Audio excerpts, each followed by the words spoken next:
Hello everyone, आज हम start करेंगे हमारा topic tangential and normal velocity and acceleration. इसका जो प्रीवियस वाला पोर्शन था तुम्हारा, जिसमें हमने पढ़ा था of radial and transverse acceleration, है ना, ये उसी के बाद का टॉपिक है तुम्हारा टेंजेंशियल एंड नॉर्मल वेलोसिटी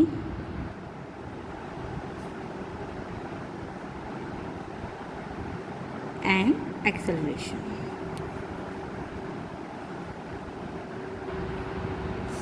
तो सबसे पहले देखते हैं कि टेंजेंशियल और नॉर्मल वेलोसिटी या फिर एक्सेलरेशन हमारा होता क्या है। कि जब हम क्या करते हैं, व्हेन जो वेलोसिटी या फिर एक्सेलरेशन है किसी भी पॉइंट पे, उसको हम क्या करेंगे, रिजॉल्व करेंगे। तो रिजॉल्व करने पे जो उसका टेंजेंट वाला जो पाथ है ना, जो टेंजेंट वाला जो उसका रिजॉल्व पार्ट है, वो मेरा क्या हो जाएगा, टेंजेंशियल वेलोसिटी या फिर एक्सेलरेशन। और जो उसका जो रिजॉल्व पार्ट परपेंडिकुलर है टू द पॉइंट, वो मेरा हो जाएगा नॉर्मल वेलोसिटी या फिर एक्सेलरेशन। तो इसकी डेफिनेशन देखो क्या हो जाएगी, that the resolve part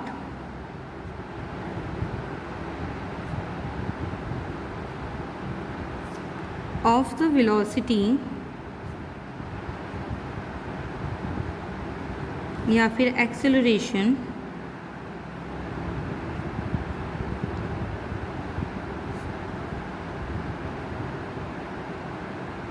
at any point on the path of any moving particle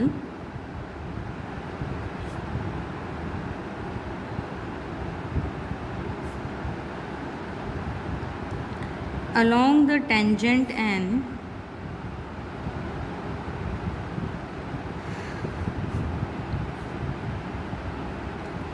perpendicular to it is called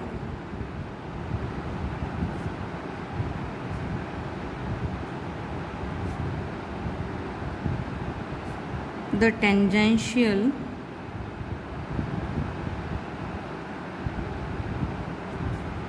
and normal velocity या फिर acceleration.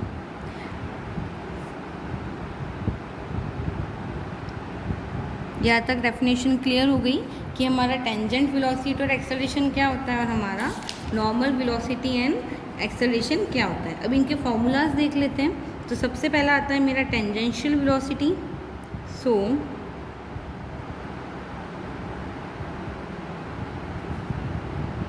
Tangential velocity at P, ये मेरी क्या होती है, लिमिट,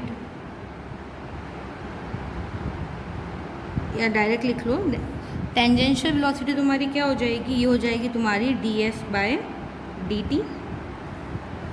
ठीक है।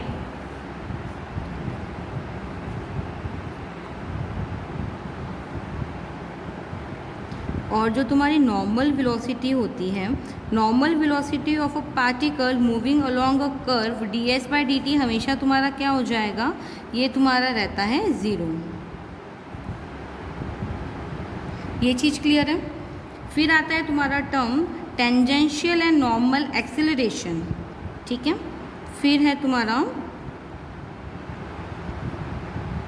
Tangential acceleration. तो इसका फॉर्मूला तुम्हारा क्या होता है, dv/dt which is equal to del square s upon dt square या फिर v dv/ds। ठीक है। फिर है तुम्हारा नॉर्मल एक्सेलरेशन।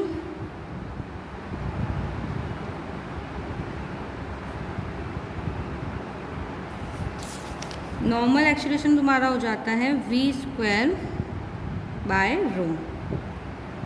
चलो, ये तो बात हुई तुम्हारी किसी भी पार्टिकल की जो मूव कर रहा है, ठीक है, इन अ गिवन पाथ। अब हम देखेंगे इसमें एक केस लगता है तुम्हारा मोशन इन अ, रिमार्क डाल के लिख लो या फिर केस बनाकर लिख लो कि अगर मोशन किस में है तुम्हारा, सर्कुलर पाथ में। ये तो मैं लीनियर पाथ की बात कर रही थी। अगर तुम्हारा मोशन है, यानी motion on a circular path, ठीक है। अगर तुम्हारा मोशन क्या है, सर्कुलर पाथ में है, तो इस केस में तुम्हारा नंबर फर्स्ट टेंजेंशियल वेलोसिटी क्या हो जाएगी,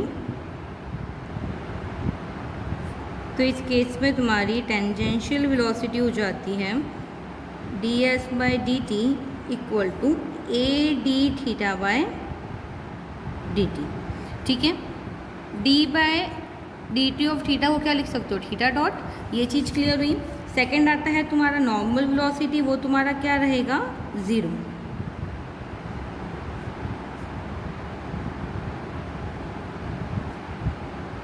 नॉर्मल वेलोसिटी मेरी रहेगी 0। ठीक है, फिर आता है तुम्हारा टेंजेंशियल एक्सेलरेशन।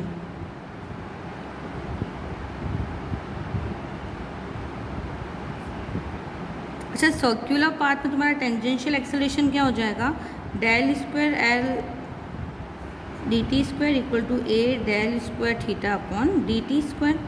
ठीक है, और जो तुम्हारा नॉर्मल एक्सेलरेशन है ये तुम्हारा हो जाएगा V square by rho equal to A D theta by D T square upon A, या फिर इसको मैं क्या लिख सकती हूँ, A D theta by D T square equal to A omega square, क्योंकि ये तुम्हारा क्या है, ये तुम्हारा है एंगुलर वेलोसिटी। क्लियर है यहाँ तक। अच्छा देखो, अगर मैं सर्कुलर पाथ की बात करूँ ना, तो जो मेरा टेंजेंशियल वेलोसिटी है वो किसके इक्वल आ रही है, मेरे ट्रांसवर्स वेलोसिटी के इक्वल आ रही है। केस तुम्हारा लगेगा इन अ सर्कुलर पाथ, तो ये हो जाएगा ट्रांसवर्स वेलोसिटी। नॉर्मल वेलोसिटी किसके इक्वल आ रही है, तुम्हारी रेडियल वेलोसिटी ना। जो टेंजेंशियल एक्सेलरेशन है वो किसके इक्वल आ रहा है, ट्रांसवर्स एक्सेलरेशन। और जो तुम्हारा नॉर्मल एक्सेलरेशन है वो किसके इक्वल आ रहा है, रेडियल एक्सेलरेशन। अच्छा, इन दोनों में केस तुम्हारा क्या है कि तुम्हारा थीटा इंक्रीज कर रहा है या फिर तुम्हारा एक्सेलरेशन का है टुवार्ड्स सेंटर। तो ये बेसिक फॉर्मूले सभी को अच्छे से समझ में आ गए होंगे। एक बार इसका स्क्रीनशॉट ले लेना।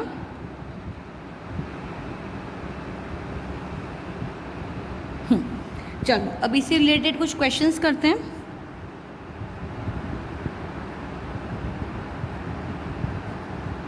नंबर फर्स्ट कि अ पार्टिकल, क्वेश्चन लिख देती हूँ मैं, a particle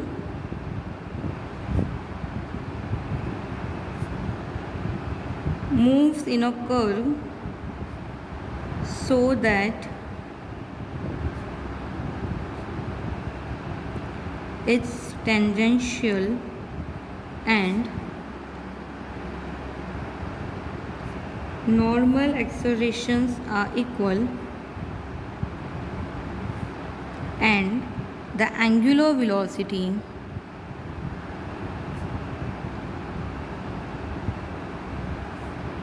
of the tangent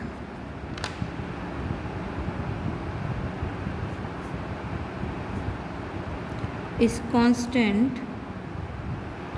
हमें क्या करना है, कर्व फाइंड करना है। ठीक है, क्वेश्चन मेरा क्या बोल रहा है कि a particle moves in a curve so that it's tangential और नॉर्मल एक्सेलरेशन आर इक्वल। यानी एक पार्टिकल है वो क्या कर रहा है, एक कर्व के अलॉन्ग मूव कर रहा है। कंडीशन मुझे गिवन है कि जो इसका टेंजेंशियल और नॉर्मल एक्सेलरेशन है वो आपस में इक्वल है, और जो इसकी एंगुलर वेलोसिटी है वो टेंजेंट वेलोसिटी के जो एंगुलर वेलोसिटी है टेंजेंट की वो तुम्हारी क्या है, कांस्टेंट है। हमें फाइंड करना है कर्व। तो देखो हमें क्या गिवन है, क्वेश्चन के according given v dv upon D S equal to V square by rho. देखो जो तुम्हारा टेंजेंशियल एक्सेलरेशन है ना, ये तुम्हारा क्या होता है, टेंजेंशियल एक्सेलरेशन होता है। टेंजेंशियल एक्सेलरेशन का फॉर्मूला लिख दिया मैंने, v dv upon D S किसके इक्वल है, क्वेश्चन के अकॉर्डिंग नॉर्मल एक्सेलरेशन के इक्वल है, यानी वी स्क्वायर बाय रो के इक्वल है। इसको ले लो equation number 1।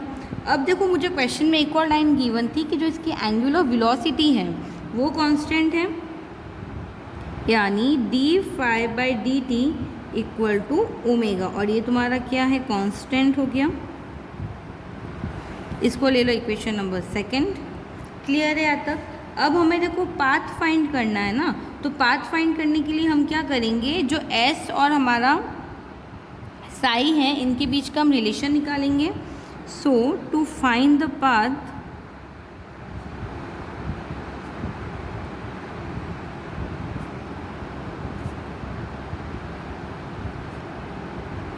we shall establish a relation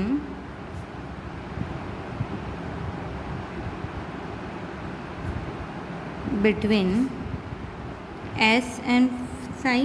तो ये तुम्हारा हो जाएगा, देखो इक्वेशन नंबर 1 से dv by D S, v by rho होगा, एक v से एक v कैंसिल हो जाएगा. अब मैं क्या करूँ इसमें v, अच्छा हमें देखो ये चीज़ पता है, रिलेशन होता है तुम्हारा दैट 1/रो इक्वल टू क्या होता है, D phi by D S. ठीक है, तो वैल्यू रख लो, तो ये हो जाएगा तुम्हारा D phi by D S. ये तुम्हारा एक रिलेशन है दैट 1/रो equal to D phi by D S. ठीक है, तो यहाँ से देखो डी वी, इस v को नीचे ट्रांसफ़र कर लो, तो ये हो जाएगा तुम्हारा डी फाई, डी एस से डी एस तो कैंसिल आउट हो जाएगा. ठीक है, अब मैं क्या करूँ, ये जो मेरे पास टर्म आई है इसका मैं इंटीग्रेशन कर लूँ ऑन इंटीग्रेटिंग. तो देखो इंटीग्रेट करने पर मुझे क्या मिल जाएगा, log v equal to 5 plus log C. D V by V का इंटीग्रेशन क्या हो जाएगा, log v. डी साई का इंटीग्रेशन क्या हो जाएगा, साई प्लस लॉग सी, जहाँ पे लॉग सी तुम्हारा क्या हो जाएगा, constant, where C is a constant. ये मैंने क्या किया है, इंटीग्रेशन कांस्टेंट यूज़ किया है. चलो अब मैं क्या करूँ, दोनों साइड लॉग इन्वर्स ले लूँ. तो लॉग इन्वर्स लेने पर देखो क्या हो जाएगा,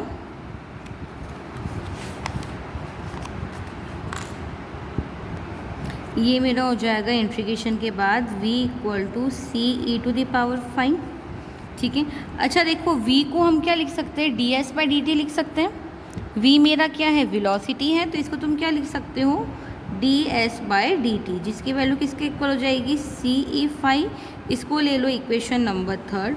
अब मैं क्या करूँ, इक्वेशन नंबर 3 को इक्वेशन नंबर 2 से डिवाइड कर दूँ. ऑन डिवाइडिंग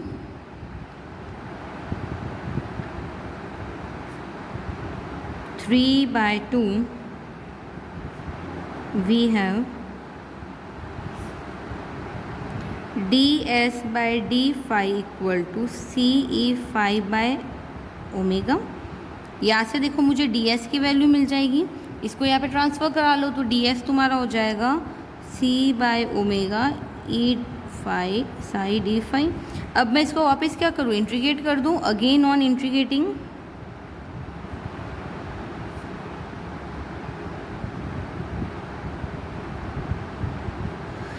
इंटीग्रेट करूँगी तो यहाँ से मुझे s की वैल्यू मिल जाएगी. तो s आ गया मेरे पास c by W plus b, जहाँ पे बीटा मेरा क्या है, इंटीग्रेशन कांस्टेंट होगा, वेयर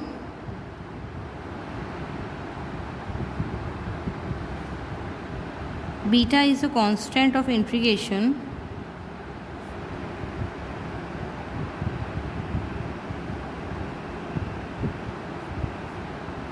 अगेन मैं क्या करूँ, एक कांस्टेंट ले लूँ अल्फ़ा. देखो c भी कांस्टेंट है, ओमेगा भी कांस्टेंट है, तो इस पूरे को एक कांस्टेंट बना लूँ अल्फ़ा, यानी s इक्वल टू क्या हो जाएगा मेरे पास, alpha E to the power 5 plus beta. Alpha is adjusted constant, जिसकी वैल्यू क्या हो जाएगी, c बाय ओमेगा होगी. तो ये देखो ये जो इक्वेशन आई ना, ये ही मेरी क्या है, रिक्वायर्ड इंसेंट्रिक इक्वेशन है of a path of a particle. और क्वेश्चन के अकॉर्डिंग मुझे यही फाइंड करना था, path of a particle. So this equation is required इंसेंट्रिक equation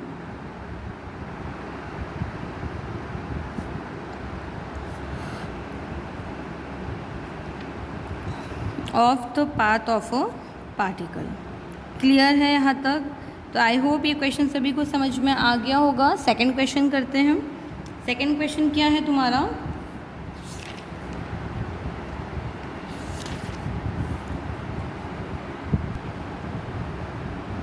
prove that the acceleration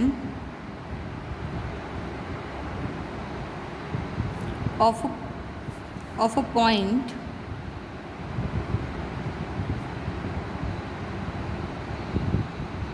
moving in a plane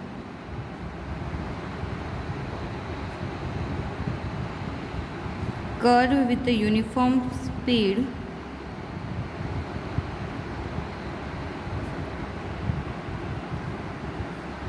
is rho phi square. हमें prove करना है that the acceleration of a point moving in a plane curve with a uniform speed is rho phi square. तो देखो हमें given है कि उसकी जो स्पीड है वो क्या है, तुम्हारी यूनिफॉर्म है. That means given that D S by D T equal to क्या है, तुम्हारा कांस्टेंट है. मैंने मान लिया इसकी वैल्यू क्या है, v. राइट, ठीक है. अब मुझे इसका टेंजेंशियल एक्सेलरेशन निकालना है. देयरफॉर टेंजेंशियल एक्सेलरेशन, तो देखो टेंजेंशियल एक्सेलरेशन की वैल्यू तुम्हें बताई थी मैंने क्या होती है फॉर्मूले के according, del square S upon D T square. यानी इसकी वैल्यू क्या हो जाएगी, D by D T of D S by D T. अच्छा, किसी भी कांस्टेंट का डिफरेंशिएशन तुम्हारा क्या आ जाएगा, 0. क्लियर है यहाँ तक.